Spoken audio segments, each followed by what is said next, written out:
بسم اللہ الرحمن الرحیم۔ دوستو، بہت سارے ماں باپ ایسے ہیں جو اس بات کی شکایت کرتے ہیں کہ جی ہمارا بچہ پڑھائی لکھائی نہیں کرتا، اسے پڑھنے لکھنے کا شوق نہیں ہے، وہ پڑھنے اور لکھنے میں دلچسپی ہی نہیں لیتا۔ تو کہتے ہیں کہ کوئی ایسا وظیفہ بتا دو کہ ہمارا بچہ پڑھنا لکھنا شروع کر دے، پڑھنے لکھنے کی دلچسپی لینے لگے اور پڑھائی لکھائی سے اسے محبت ہو جائے تاکہ ہمارا بچہ کامیاب ہو جائے۔ ہر ماں باپ کی یہ چاہت ہوتی ہے اور وہ اسی لیے علماء حضرات سے وظیفے بھی پوچھتے رہتے ہیں۔ تو دوستو، آج میں آپ کو وظیفہ بھی بتاؤں گا، لیکن اس کے ساتھ ساتھ دو چار موٹی موٹی باتیں بھی آپ کو بتلاؤں گا کہ جس کی وجہ سے بچوں کا پڑھنا لکھنا اور پڑھائی لکھائی میں دل لگنا آسان ہو جائے گا۔ دوستو، بچے کی سب سے پہلے آپ اس بات پر دھیان دیں کہ کس وجہ سے بچہ پڑھائی لکھائی کرنا نہیں چاہتا، یعنی اس کی کیا وجہ ہے جس کی وجہ سے اس کا دل نہیں لگ رہا۔ تو دوستو، اس کی ایک وجہ یہ ہو سکتی ہے کہ آپ کا بچہ ایسے بچوں کے ساتھ رہتا ہے کہ جن کا خود پڑھائی لکھائی میں دل نہیں ہے اور وہ بچے پڑھائی لکھائی کی دلچسپی نہیں لیتے اور ان کو پڑھائی لکھائی کا شوق ہی نہیں ہے۔ تو دوستو، ظاہر بات ہے کہ جب آپ کا بچہ ایسے بچوں کے ساتھ رہے گا تو آپ کے بچے کا دل بھی پڑھائی لکھائی کرنے کا نہیں کرے گا، آپ کے بچے کا شوق بھی ختم ہو جائے گا، کیونکہ دوستو صحبت بہت گہرا اثر ڈالتی ہے۔ اس لیے آپ کو یہ کوشش کرنی چاہیے کہ آپ کا بچہ ایسے بچوں کے ساتھ رہے کہ جو پڑھائی لکھائی میں مضبوط ہیں اور جن کو پڑھائی لکھائی کا شوق ہے اور جو پڑھائی لکھائی سے دلچسپی لیتے ہیں اور جو فرسٹ آتے ہیں۔ ایسے بچوں کے ساتھ آپ کوشش کریں کہ آپ کا بچہ ایسے بچوں کے ساتھ رہے تاکہ اس کے صحبت کی وجہ سے آپ کے بچے کے دل کے اندر بھی پڑھائی لکھائی کی محبت پیدا ہو اور وہ بھی پڑھائی لکھائی سے دلچسپی لینے لگے اور پڑھائی لکھائی کا شوق اس کے اندر پیدا ہو جائے۔ اچھی صحبت میں رہے گا تو اس کے دل کے اندر بھی اچھی ہی صحبت کے اثرات آئیں گے۔ ایک کوشش تو آپ کو یہ کرنی ہے۔ دوسری کوشش آپ کو یہ کرنی ہے کہ آپ کو اپنے بچے کو موبائل سے دور رکھنا ہے، یعنی آپ یا تو اس کی کوشش کریں کہ بالکل موبائل سے دور کر دیں، اور اگر آپ اس کی کوشش نہیں کر سکتے کہ میرا بچہ بالکل موبائل سے دور ہو تو آپ کم سے کم پہلی کوشش یہ کریں کہ آپ اپنے بچے کے لیے آدھا گھنٹہ یا 1 گھنٹہ موبائل کا باندھ دیں، اور اس شرط پہ باندھیں کہ دیکھ، اگر تو اسکول جائے گا اور اسکول سے آنے کے بعد یہاں پر گھر پر پڑھائی لکھائی کرے گا تب تجھے 1 گھنٹہ یا آدھا گھنٹہ موبائل ملے گا۔ اگر تو اسکول کی چھٹی مار لی یا آنے کے بعد تو نے اسکول کا کام یہاں پر نہیں کیا، گھر پر پڑھائی لکھائی نہیں کری، تو اب دیکھ تجھے ہم موبائل نہیں دیں گے۔ پہلی شروعات آپ کو اس سے کرنی ہے، بعد میں دھیرے دھیرے آپ موبائل سے اسے دور کر سکتے ہیں، لیکن پہلی شروعات آپ کو یہ کرنی ہے کہ موبائل تجھے ملے گا، 1 گھنٹہ یا آدھا گھنٹہ آپ باندھیں، اور اس شرط پہ باندھیں کہ اسکول جائے گا، آ کے اسکول کا کام کرے گا، پھر موبائل ملے گا۔ ایک اس کی کوشش کرنی ہے۔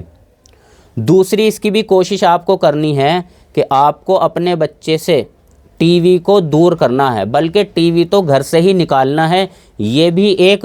پڑھنے کے اندر بہت بڑی رکاوٹ ڈالنے والی چیز ہے۔ بھئی بچہ پڑھ رہا ہے اور ایک دم کہے گا امی بس 2 منٹ میری اچھی فلم آ رہی ہے، میں اسے دیکھوں گا، پھر اس کے بعد 2 منٹ کر کے وہ پڑھائی لکھائی کا سارا دن ہی خراب کر دے گا۔ یہ اسی طریقے سے بہت ساری لڑکیاں ہیں کہ گھر کے اندر ٹی وی ہے، امی دیکھیو میرا اس کے اندر بہت ہی اچھا ناٹک آ رہا ہے، بس تھوڑی دیر کرتے کرتے یہ لڑکیاں بھی اپنے ناٹک کی وجہ سے پورا دن خراب کرتی ہیں۔ تو دوستو، بچے کا دن ٹی وی کی وجہ سے بھی خراب ہوتا ہے، اس لیے اس بات کی بھی کوشش کریں کہ اس گناہ کی چیز کو گھر سے بالکل باہر نکال دیں تاکہ یہ ہمارے بچوں کی پڑھائی کے اندر رکاوٹ بالکل نہ ڈالے۔ اسی طریقے سے ہمیں اس بات کی بھی کوشش کرنی ہے کہ بچے کو بچے کی ہماری صحت اچھی ہو، ہم بچے کو چاؤمین برگر ان چیزوں سے دور رکھیں، اور جو طاقتور چیزیں ہیں، بادام ہیں یا اسی طریقے سے دوسری چیزیں ہیں، دودھ ہیں، ان چیزوں کا اس کو استعمال زیادہ کرائیں، کیونکہ جب بدن کے اندر بچے کے جان ہوگی تو اس کا دل پھر سارے کام کرنے کو اور دیر تک کرنے کو اس کے دل کے اندر گنجائش ہوگی اور طاقت ہوگی، اور اس کا مائنڈ بھی اچھی طریقے سے کام کرے گا۔ لیکن اگر کمزوری ہوگی تو نہ بدن کام کرے گا اور نہ مائنڈ کام کرے گا۔ تو ہمیں بچے کی صحت کا بھی خیال رکھنا ہے۔ اسی طریقے سے اس بات کا بھی خیال رکھنا ہے کہ گھر کے اندر ہمارے تناؤ نہ ہو، ہمارے گھر کے اندر لڑائی جھگڑے کا ماحول نہ ہو۔ اگر گھر کے اندر تناؤ کا ماحول ہوگا، بار بار لڑائی جھگڑا، گالی گلوچ، تو بچے کا دماغ ادھر ادھر بھٹکتا رہے گا۔ تو گھر کے اندر لڑائی جھگڑے کا ہمیں ماحول بھی نہیں بنانا، اس سے بھی ہمیں رکے رہنا ہے، تاکہ بچے کا ذہن خراب نہ ہو، ذہن ادھر ادھر نہ بھٹکے، اور ہمارا بچہ صحیح طریقے سے پڑھ لے۔ اسی طریقے سے ہمیں بچوں کو گھر پر ماحول بنا کر دینا ہے، یعنی جس وقت وہ اسکول سے آ جائے اور سونے تک ایسا ماحول اسے بنا کر دینا ہے کہ اس کے لیے پڑھنا آسان ہو جائے۔ ماحول کیسے؟ کہ اس کی ساری ضروریات کی چیز اسے ٹائم پر ہم دیں،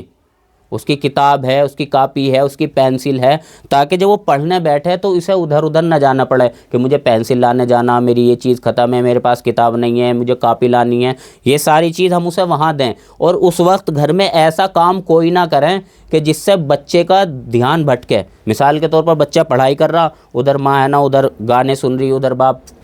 گانے سن رہا، فلم دیکھ رہا، یا اس طریقے سے ایسے کام کر رہے ماں باپ کہ جس کی وجہ سے بچے کا پڑھائی میں من ہی نہیں لگ رہا۔ تو ماں باپ مددگار بنیں بچے کی پڑھائی میں، اور بچے کے اوپر زور زبردستی بھی ماں باپ نہ کریں۔ زور زبردستی کی وجہ سے بچہ یا 1 گھنٹہ 2 گھنٹہ پڑھ لے گا یا آج پڑھ لے گا، لیکن چونکہ اس کے دل کے اندر محبت ہی پیدا نہیں ہوئی پڑھائی کی، تو پھر کل چھوڑ دے گا۔ تو بچے سے زور زبردستی نہ کریں، بلکہ محبت سے، پیار سے اسے سمجھائیں، اور جو لوگ پڑھائی لکھائی کر کے کامیاب ہوئے ہیں ان کے بارے میں ان کے واقعات اس بچے کو سنائیں کہ دیکھو پڑھائی لکھائی کرنے سے لوگ کہاں تک پہنچے ہیں۔ ان واقعات کو بھی ماں باپ بچوں کے سامنے بار بار بتلاتے رہیں، اور بچوں کے دل کے اندر، دماغ کے اندر ان چیزوں کو ماں باپ بٹھاتے رہیں۔ اور اسی طریقے سے ماں باپ کو یہ چاہیے کہ بچوں کی ہر طریقے سے مدد کریں، اور ان سے ان کے کاموں پر، یعنی اسکول سے آیا ہے، پھر اس کے بعد اسکول سے ٹیوشن گیا ہے، ٹیوشن میں آنے کے بعد ان ساری چیزوں پر بچوں کی مدد بھی کرتے رہیں۔ اسی کے ساتھ ساتھ بچوں کے اچھے کام کرنے پہ انہیں انعام بھی دیتے رہیں کہ بھئی یہ ہفتہ تو نے بہت اچھا گزارا، اس ہفتے میں نے ایک بھی اسکول کی چھٹی نہیں کری، اسی طریقے سے ایک بھی ٹیوشن کی چھٹی نہیں کری، لے بھئی یہ تیرا انعام ہے 20 روپے۔ اس مہینے نے چھٹی نہیں کری تو تیرا انعام ہوگا 50 روپے۔ اس طریقے سے ان کے اوپر انعام بھی رکھیں، اور اس طریقے سے ان کی تعریف بھی کریں کہ بھئی دیکھو فلاں کا بچہ ہے، اس نے تو اسکول میں اس مہینے چھٹی مار لی، لیکن دیکھو میرا بچہ کتنا اچھا، بھئی اس نے تو ایک بھی چھٹی نہیں ماری، بھئی میں تجھے انعام دوں گا، گھما کے لاؤں گا، یہ چیز دلاؤں گا۔ یعنی اس کا مائنڈ فریش رکھیں، اور اس کے دل کے اندر پڑھائی کی اس طریقے سے محبت ڈالیں۔ یہ ساری چیز کرنے کے بعد بھی اگر بچہ پھر بھی پڑھائی میں کمزور ہے تو دوستو میں آپ کو ایک وظیفہ بتلا دوں، آپ اسے اختیار کریں، انشاءاللہ ساری کمیاں اس وظیفے سے اللہ تعالیٰ آپ کی پوری کرا دے گا۔ دوستو ہر گھر میں ماں یا باپ قرآن کریم پڑھے ہوئے ہوتے ہیں، اور ان کے بچے چھوٹے ہوتے ہیں، انہیں اسکول میں اگر اس طریقے سے دقت ہے تو ماں کو چاہیے کہ ہر نماز کے بعد الحمدو کے سپارے کے اندر، اماں کے سپارے کے اندر جو 30واں سپارہ ہے، اس میں ایک سورت ہے الم نشرح لک صدرک ووضعنا عنک وزرک، یہ پوری سورت ہے۔ اس کو ماں کو چاہیے کہ ہر نماز کے بعد اس سورت کو پڑھے اور پانی پر دم کرے اور اپنے بچے کو پلا دے، تو اس سے بچے کا ذہن بھی کھلے گا اور بچے کا پڑھائی میں من بھی لگے گا۔ ماں کر لے یا باپ کر لے، بچے کو ہر نماز کے بعد اس دعا کو پڑھے، پانی پر دم کرے اور بچے کو پلا دے۔ اسی طریقے سے اگر بچہ خود بڑا ہے اور قرآن پڑھا ہوا ہے تو یہ بچہ ہر نماز کے بعد پانی پر دم کر کے خود بھی پی سکتا ہے۔ تو دوستو اس وظیفے کے کرنے کے بعد انشاءاللہ ان ساری چیزوں کو بھی ماں باپ اختیار کرائیں بچوں کی، جو پہلے بتائی گئی ہے، اس کے بعد اس وظیفے کو بھی اختیار کریں۔ جب ہم ان ساری چیزوں کو اختیار کر لیں گے تو انشاءاللہ ثم انشاءاللہ اللہ تعالیٰ کی ذات سے امید ہے کہ آپ کا بچہ پڑھنے لکھنے والا بن جائے گا، پڑھنے لکھنے کا اسے شوق پیدا ہو جائے گا، پڑھائی لکھائی کی اس کے دل کے اندر محبت ہو جائے گی، اور پڑھائی لکھائی سے وہ دلچسپی لینے لگے گا، اور ایک دن ضرور ایسا آئے گا کہ آپ کا بچہ کامیاب ہو جائے گا، جس کامیابی کی تمنا ہر ماں باپ کو ہوتی ہے۔ اللہ تعالیٰ ہم سب کو صحیح سمجھ کی توفیق نصیب فرمائے۔ وآخر دعوانا الحمدللہ رب العالمین۔